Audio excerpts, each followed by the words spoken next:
Hello, I'm Miss Carla. I'm just muting my phone because I forgot to do that today.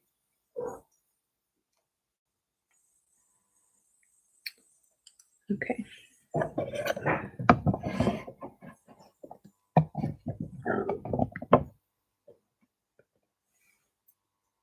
Welcome. It's Friday and Memorial Day weekend, and it's starting to feel like summer. It's very warm today, warmer than it has been. This is Charlie. Say hi, Charlie. She likes to be in front of the camera. Before I forget, I want to not only remind you that we are, we have lots of videos on our YouTube channel, Providence Community Library, on our YouTube channel. And so, go ahead and subscribe and turn on the notifications if you want to see all the videos that come up.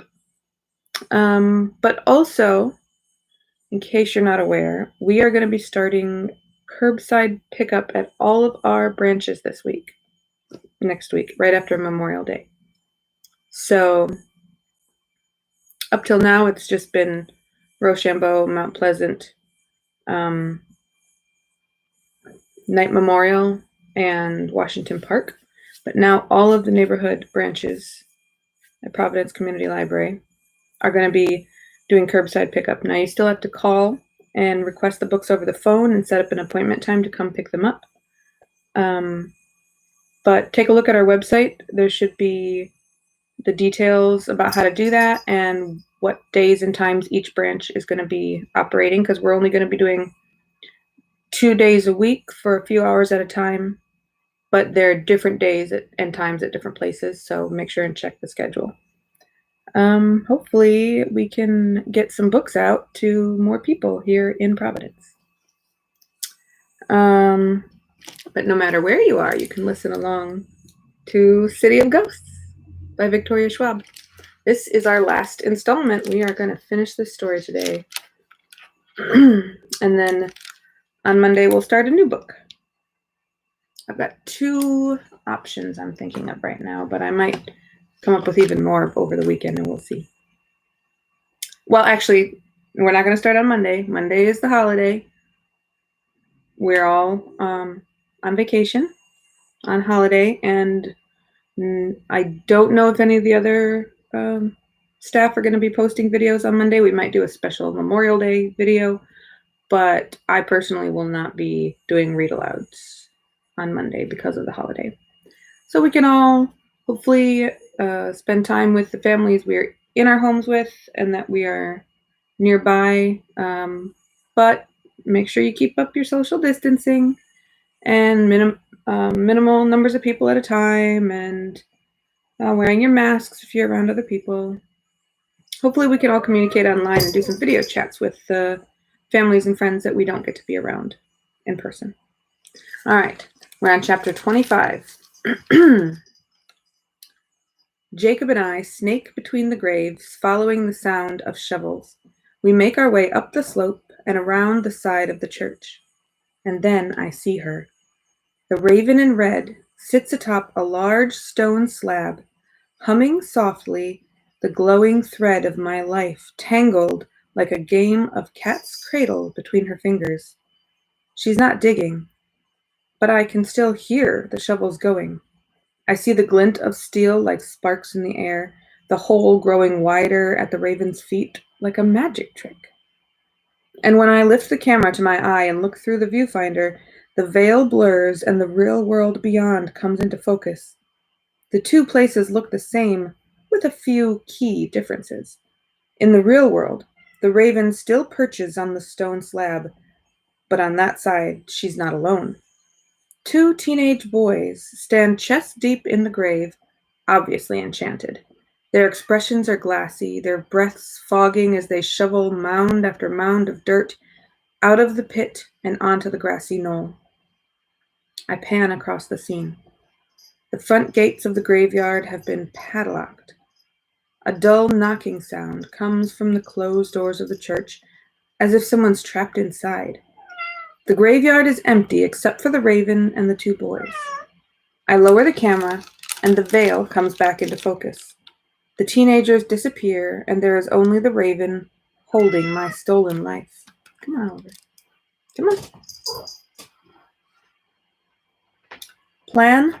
Asks Jacob, and it's just bad timing, the way his voice finds the gap between shovels on dirt.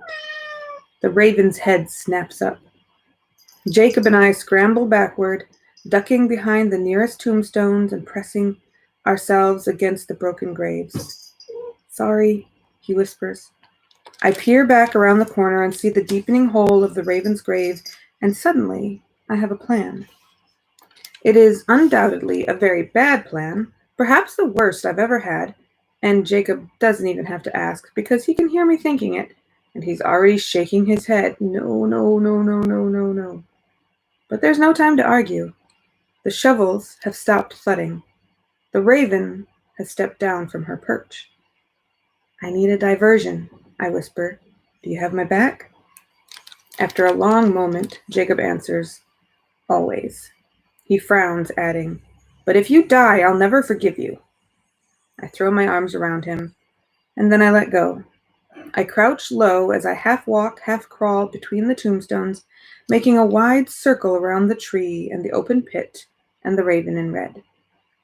The raven walks around her grave, my life coiled in her hand. She's about to climb down into the pit when Jacob's voice rings through the graveyard. Hey, you! The raven looks up at Jacob, who is standing on top of a tombstone.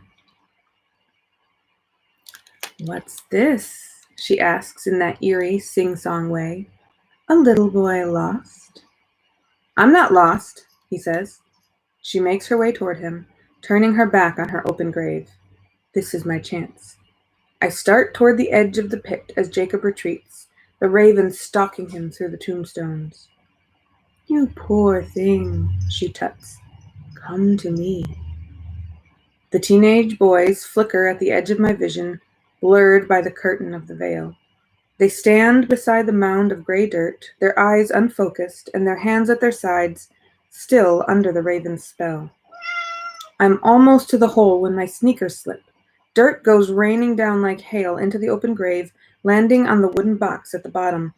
I hold my breath, but the raven doesn't look back, and I climb down into the grave and onto the coffin. I open the lid, and then, against all my better judgment, I force myself to crawl inside. In with the bones of the raven in red. Confession. Despite the bridge and the river, my worst fear has never been drowning. It's being buried alive. And as I ease the coffin lid closed, plunging myself into the dark, the air stale and close and damp, I decide that my fear hasn't changed. I nest my body next to a skeleton in a faded red dress, pressing myself into the coffin wall. I clutch the camera and hold my breath as a weight lands on the lid. A second later, the lid groans open. The first thing I see is my life, raised like a lantern in the raven's hand. But she doesn't see me. She's so focused on her bones that she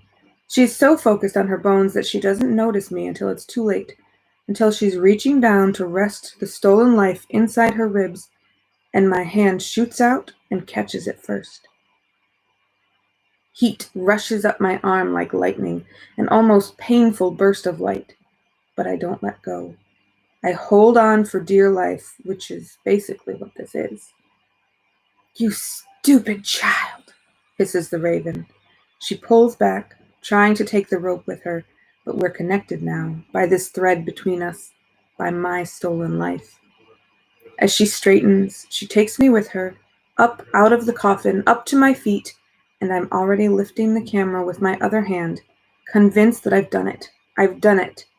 I've actually beaten her. But the raven is too fast, too strong. Her free hand closes around the lens, blocking the reflection. She rips the camera from my hands, purple strap tearing as she casts it aside.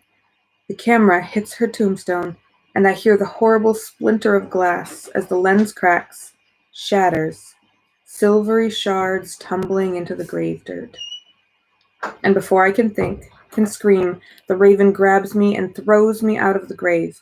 There's a tearing sound as I fly backward, and then I land hard on the ground.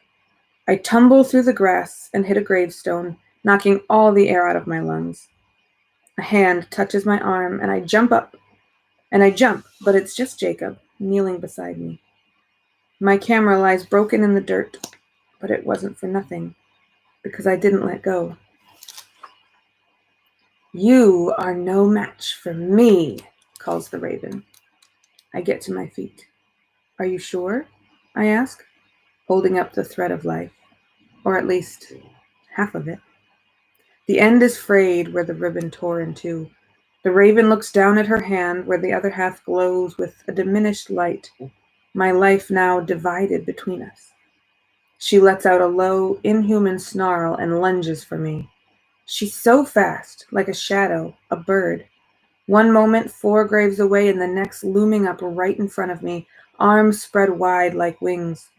But at the last instant, a figure darts between us, and all I see is the flutter of a glossy black braid before Laura lifts her mirrored pendant.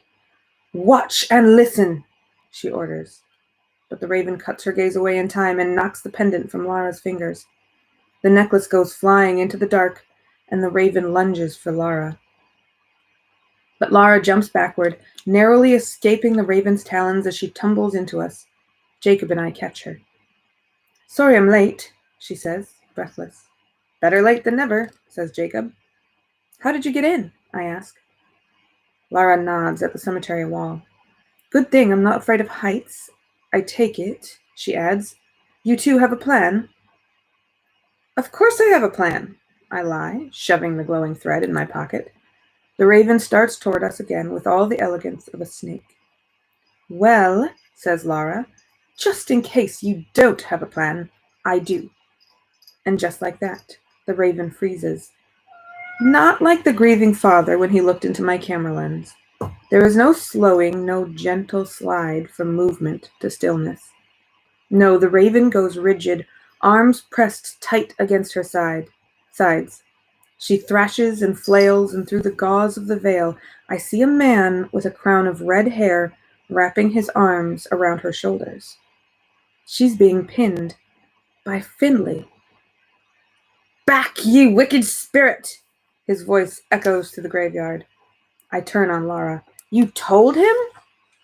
"I didn't intend to," she says, bristling, "but he followed me here and kind of insisted." "And he believed you?" Laura shrugs. "We British have a high tolerance for the strange." "Not to interrupt," says Jacob, "but I think we have a problem." I quickly see why. The raven has stopped struggling. All at once she goes still, truly terrifyingly still in Findley's arms. "Oh, children," she says, her voice slow and sickly sweet. "This just won't do." And then she simply steps back through the veil, out of the world of the living and into the land of the dead. Findley goes toppling backward, arms empty, and strikes his head on a tombstone. But there's no time to worry about him because the raven is there, right in front of us, solid and bright, with those black curls and that red, red cloak. "Your life is mine," she says. Her voice is mesmerizing, hypnotizing, but I don't let it draw me in. "You want the rest of this thread," I say. "You've got to go through me." "Us," says Jacob. "All of us," says Laura from my other side. She's recovered her necklace, and the mirror pendant spins from her fingers. "Is that so?" coos the raven with a wicked smile. Her teeth are broken, sharp, and when she draws a breath to sing, I press my palms over my ears. So do Jacob and Laura. But she's not singing for us. A second later, the children come. They stream into the graveyard, pass through the gates and around the tombstones. They rise from the ground and peer around the church. They come from everywhere, and they come for us. No, for Jacob and Laura, because the raven comes for me. Chapter 26. There's nowhere to run, coos the raven. But it doesn't stop me from trying. I duck behind a tombstone, mind racing. There's nowhere to hide. Her voice is right on top of me. Fingers curl around the top of the grave. I scramble up again, staggering backward out of reach. You are mine, you are mine, you are mine, she says, trailing me between the graves. Nearby, Jacob wrestles with a pair of child ghosts as they try to pin him down. A few yards beyond him, Laura's trapped by a circle of them, her necklace useless against the hollow puppet children. It's just me and the raven. One life between the two of us. I dart between tombstones, wishing I had my camera, wishing I had anything but the frayed half of a ribbon. And then I see it. Moonlight catches on the glassy shards at the top of the raven's open grave. I know what to do. I run as hard as I can, as fast as I can. I can hear the raven coming. I can feel her at my heels, but I don't look back. I lunge for the pile of dirt at the edge of the grave, and I almost make it. Almost. My hands sink into the fresh-turned soil as the raven's fingers close around my ankle hard as talons. My hand finds the edge of something sharp as she drags me back across the ground. Pain lances through my palm, but I don't let go. Now when the raven hauls me to my feet, not when the raven hauls me to my feet, not when she wraps a hand around my throat, not when she lifts me off the ground until we are face to face, eye to eye. Got you, she whispers, her free hand diving into my pocket. Got you, I answer, holding up my prize. A shard of the camera lens, small and silver and bright. The edge is stained with blood where I cut my hand, but it's all I have, so I shove it into the raven's face. This time she is not fast enough. This time her hands are full, one around my throat, one fishing for my life, and she cannot let go of either, not before she sees her reflection in the glass. This is what you are, I say. A gasp hisses like steam between her lips as her eyes go wide. Her face twists in fury and frustration before going vacant, smooth like ice. I don't know what the raven sees in the mirror. A mourning mother wandering the streets calling for her missing child? A vile woman stealing boys and girls from the safety of their homes? I don't know who she was before she died. I only know what she is now. A specter made of loss and anger, fear and want. I reach through the raven's red cloak and into the empty hollow of her chest. The thread brushes my fingers, twitches until under my hand as if it were a living thing, a snake in its cave, and I fight the urge to recoil. I swallow and take hold of the raven's thread and draw it out.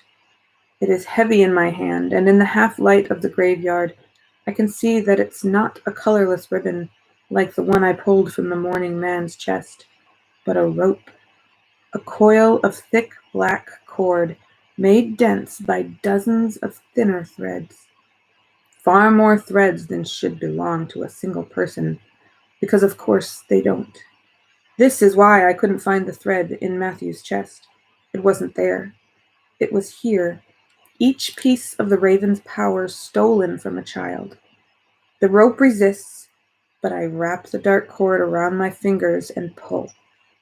And when the rope comes free, there is no pop, no crack, only the feeling of a great weight giving way. The rope crumbles dark and viscous like mud before dissolving into nothing. And as soon as the rope is gone, so is the raven. 1 second she is right there, black hair curling around the hood of her red cloak, fingers knotted in my collar, and the next she's a cloud of ash and smoke, and I'm falling through her vanished grip, back to the loamy earth. All around the graveyard, the stolen children shudder like candles in an open window, and then, in a single gust of wind, they simply Go out. Lara slumps, breathless, against a tree, her braid half undone. Jacob stands atop a grave, holding a stick in both hands like a bat. But there's no one left to fight.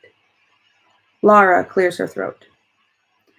Well now, she says, with the faintest tremble in her voice as she smooths her stained shirt. I told you we would sort things out. I crouch over the dark remains of the raven, digging through the ash until I find it. The frayed ribbon of blue-white light. The other half of my thread. Lara sucks in a short breath at the sight of it. I don't blame her. I'm willing to bet she's never let a ghost steal her life, never seen her own thread outside the safety of her body, let alone torn in two. I dig the piece from my pocket and bring the two halves together in my hand. At first, nothing happens, and for a terrible second, I think I've ruined it, this life of mine. But Jacob rests a hand on my shoulder, and as we watch, the threads begin to weave together, mending until there's only a thin line, like a crack, where the ribbon tore. It seems fragile, less like a light bulb and more like a candle, something I need to shield against the wind. But the bluish light is steady in my palm, soft and bright, the opposite of the rope I pulled from the raven. I bring the ribbon to my chest. I have no idea how this works, if there are words you're supposed to say or a series of gestures like casting a spell. So I'm pretty relieved when the ribbon simply sinks back through my ribs, simple as a rock in the river, there, and then I gasp, my vision going white. My life is air in starving lungs, a hand grabbing mine, a light in the dark. The pebbles beneath me on the frozen bank and water dripping from my hair and Jacob saying, I've got you. And then I'm back, not in the veil, but in the real world, flesh and bone, shadow and light, surrounded by grass and dirt and gravestones. I'm alive. The air parts around Lara as she steps out of the veil, Jacob in her wake. I want to throw my arms around them both, but Lara doesn't look like the hugging type, and Jacob and I are no longer made of the same stuff. So I settle for a grateful nod and a ghost 5. And then I see it, lying by the grave, half buried by dirt, the broken purple strap, the camera. It came back with me, somehow, again. When I pull it out of the dirt, I half expect to see it mended, whole, like me. But the lens is still shattered. My heart sinks. Lara clears her throat. Cassidy. I follow her gaze, from the open grave to the teenage boys staring dazedly at the shovels in their hands, to Findlay on the ground who groans and rubs his head, to the sound of sirens and the men cutting the lock on the front gate. And all I can think is, we are in so much trouble. Part 5. That's a wrap. Chapter 27. For the first time since we got to Scotland, there's not a cloud in the sky. The sun is out and the air is warm as Dad and I, and Jacob, make our way up the Royal Mile toward Bellamy's photo store. It's been 2 days since the graveyard, and I'm officially not allowed to go anywhere without adult supervision. Mom and Dad look at me like I might slip away at any second, vanish right before their eyes. Trouble, it turned out, was kind of an understatement. My parents had to come and get me from the police station. They walked in to find me with Findlay on one side and Lara on the other, and Jacob, though it turns out you can get away with a lot when no one can see you, all of us dazed and covered in grave dirt. Needless to say, there was a scene. A minor vandalism charge, though luckily I wasn't the one who desecrated a grave, at least not directly.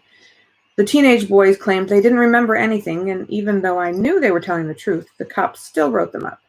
I felt bad for them, but they're pretty lucky to be alive. And I was in plenty of trouble myself. Apparently, Lara had told my parents that I'd explain everything when I got back. Only I couldn't.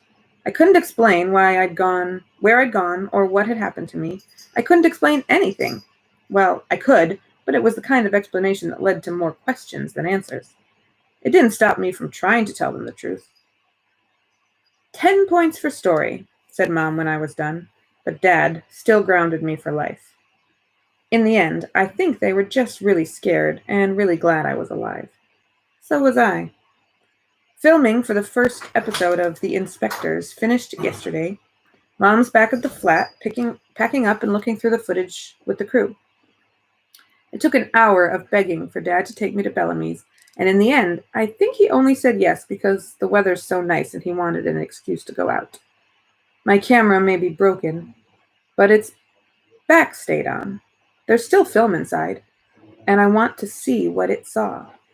Dad and I reached the top of the road and turned to look back down the Royal Mile, the street rolling away like a ribbon down the hill. It's quite a city, Dad says. Yeah, I say. It really is. Bellamy's is open but empty. No customers. No one behind the counter. Jacob and Dad stay outside while I head in. It feels strange coming here. I miss my dark room, and I feel weird leaving the photos with someone else.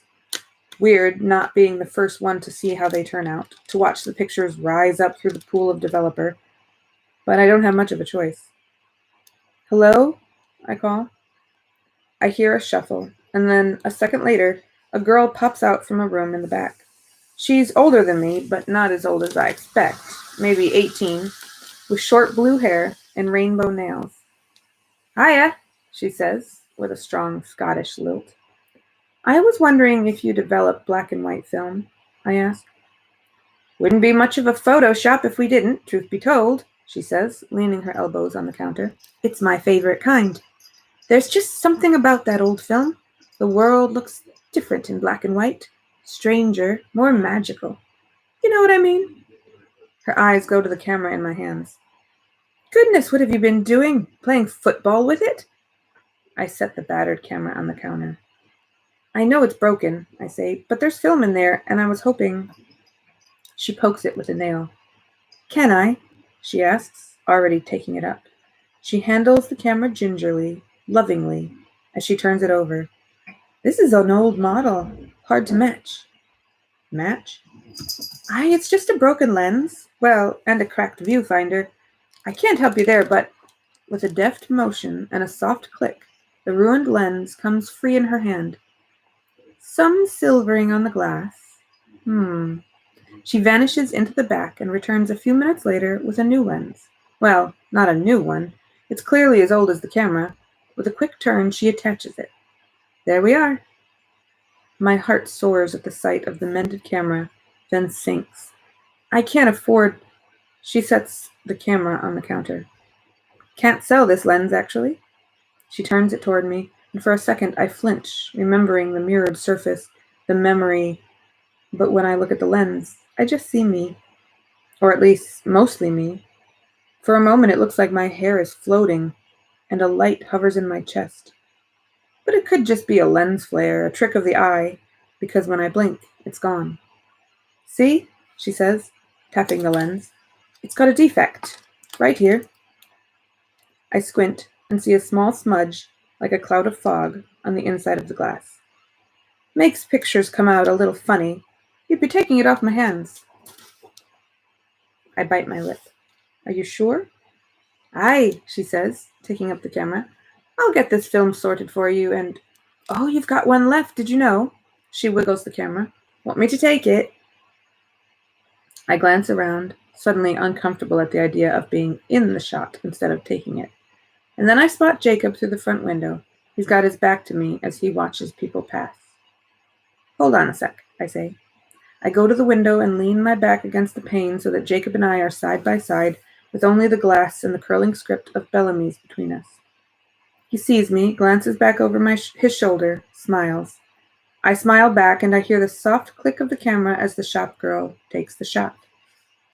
Nice light this time of day, she says, winding the film. That should turn out well. Thanks, I say, returning to the counter. I hope so. She pops the back of the camera open and plucks out the canister. My fingers tickle, and I have to fight back the urge to reach for it. Instead, I watch it disappear into an envelope. Come back tomorrow morning, she says. I'll have it ready for you. Back at the lane's end that night, we order fish and chips and gather around, the crew, Mom and Dad, Findlay, Jacob, and me, to watch a rough cut of the footage from The Inspectors, Episode 1, City of Ghosts. I wish Laura were here too, but I haven't seen her since the night of the Greyfriars incident. I'm pretty sure Mrs. Weathershire thinks I'm a bad influence. Jacob and I sit side by side on the sofa, my arm against his, while on the TV screen Dad recounts the history of Mary King's Close. Mom offers notes on where to cut, and scribbles down lines they might want to add in voiceover. Grim sits on Finley's lap, despite the fact Finley bellows with laughter whenever anyone jumps on camera. He calls it catching fright. Finley claims he doesn't remember anything about that night in the graveyard, but there's a bruise on his cheek, half hidden by the scruff of his beard, and a glint in his eye whenever it catches mine. On the screen, Mom's voice echoes through the prison cells at the castle. It feels so long ago, so far away. I guess in some ways it is. When it's time for everyone to leave, Finley wraps me in a bear hug. Thank you, I whisper, for everything. There's a mark on you, Cassidy, he says, suddenly sober. You be careful now. Tears prick my eyes.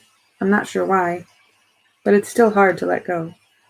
The next morning it takes half an hour to catch Grim, who's decided, in a rare burst of basic feline dignity, that he is never going back in his crate.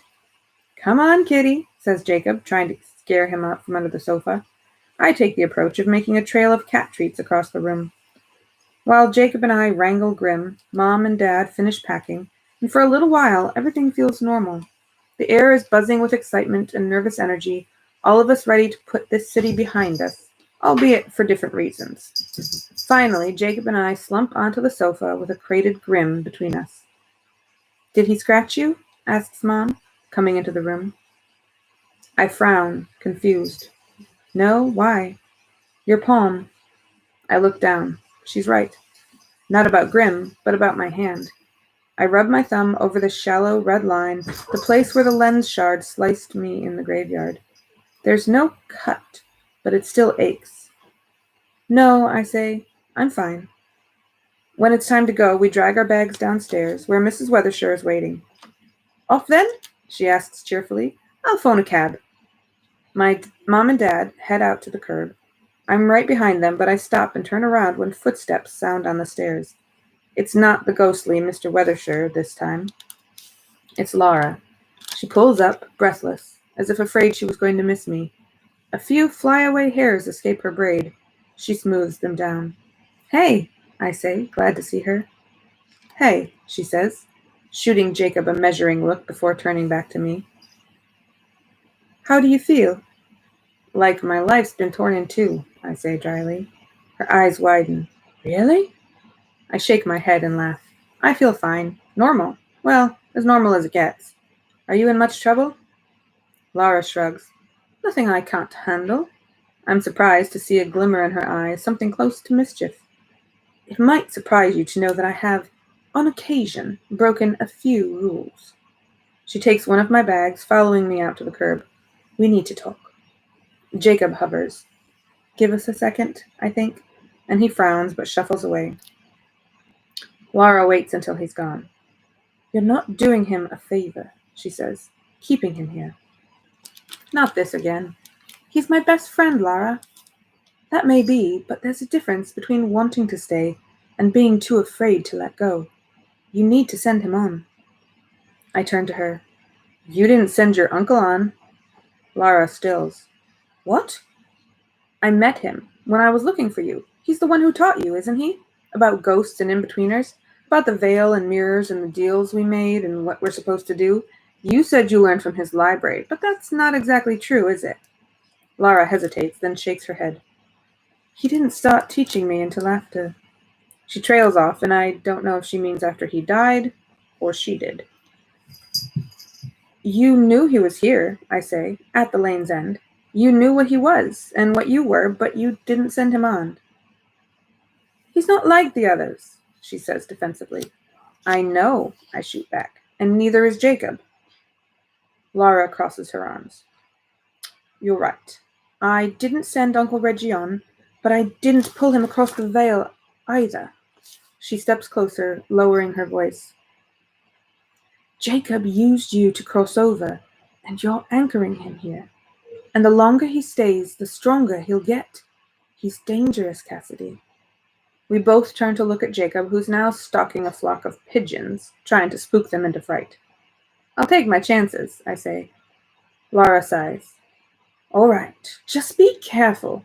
She turns to go, then doubles back. Oh, before I forget. She draws her mirror pendant over her head. Here, she says, offering it to me. I'm already reaching for it when I force myself to stop. I can't take that, I say. You need it. Don't worry, she says, pulling a second one from her pocket. I always have a spare. When I still don't take the necklace, she steps closer and loops the cord over my head. Thank you, I say, tucking the cool disc under my shirt. For everything. Laura shrugs as if it's nothing, but we both know better. We're bound by more than matching pendants. Our cab pulls up to the curb.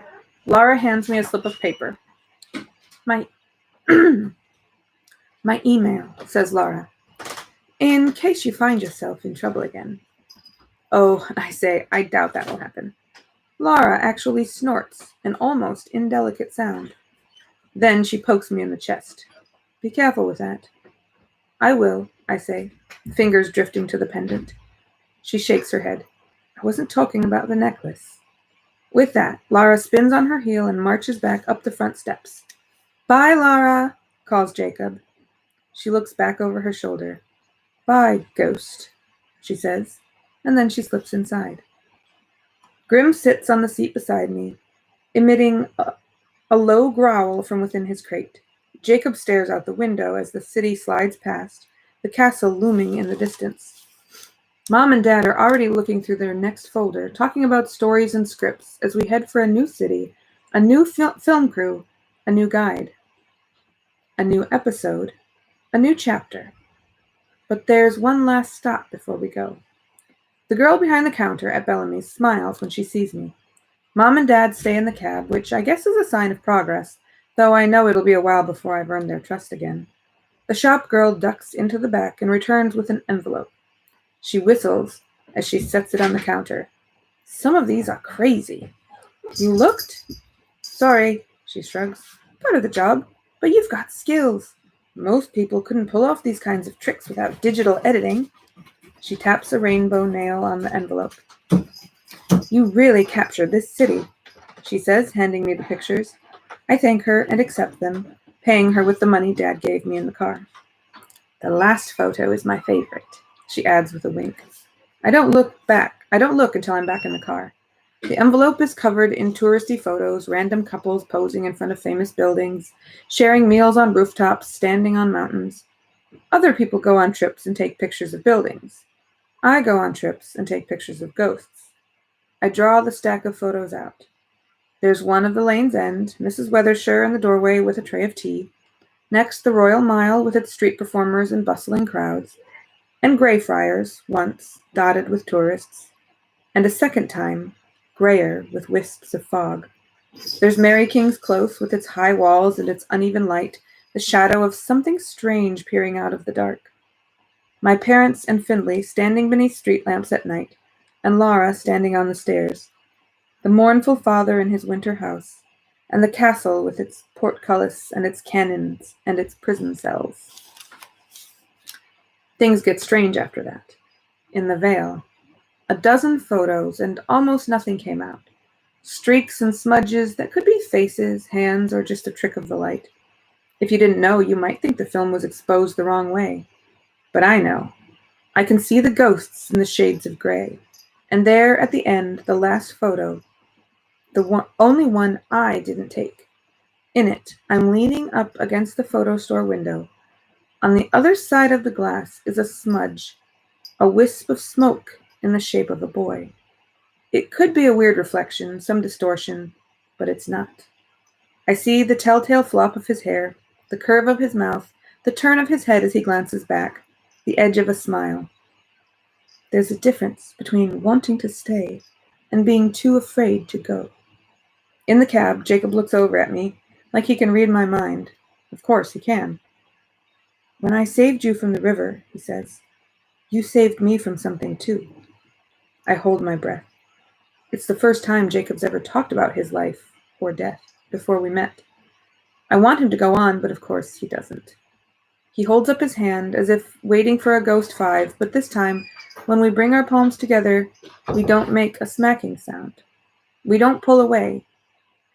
We let them stay, and I swear I can almost feel his touch. The longer he stays, the stronger he'll get. But then it's gone. The car slows to a stop outside the airport. Mom and Dad pay the cab driver, and then we all pile out. 2 parents, a girl, a ghost, and a ticked-off cat, ready for the next adventure. That's the end. Oh, and I don't think I mentioned this before. Does it say on here?